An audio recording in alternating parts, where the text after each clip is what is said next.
जैसा कि आप देख रहे हैं ये खद्दर की वैरायटियाँ आ गई हैं जी। मौसम चेंज हो गया है, बहुत प्यारी वैरायटियाँ हैं ये। अस्सलाम वालेकुम, क्या हाल है दोस्तों? उम्मीद करता हूँ आप खैरियत से होंगे।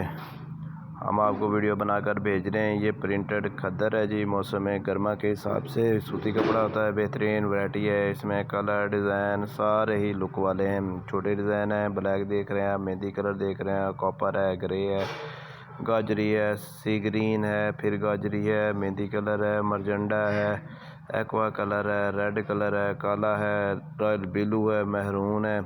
प्रिंट सारों के अच्छे हैं। पैरेट है, ऑरेंज है, सुरख है, शोगन पिंक है, पीला है, नेवी ब्लू है। ये सारा जी प्रिंट खद्दर है। जिस भी भाई को चाहिए हो एम आसफ सिल्क सेंटर याकूब मार्केट में आ सकता है, वैरायटी मिल सकती है। बकाया ये सारी अच्छी वैरायटियाँ हैं जी। मौसम के हिसाब से सर्दी की आमद है जी। अगर हमारी वीडियो पसंद आई हो तो लाइक कीजिएगा, सब्सक्राइब कीजिएगा और दोस्तों के साथ शेयर कीजिएगा सर जी। ठीक है जी, हमें दुआ में याद रखिएगा। आपका होस्ट मोहम्मद आसिफ आपको ऐसी ही वीडियो बनाकर भेजता रहेगा।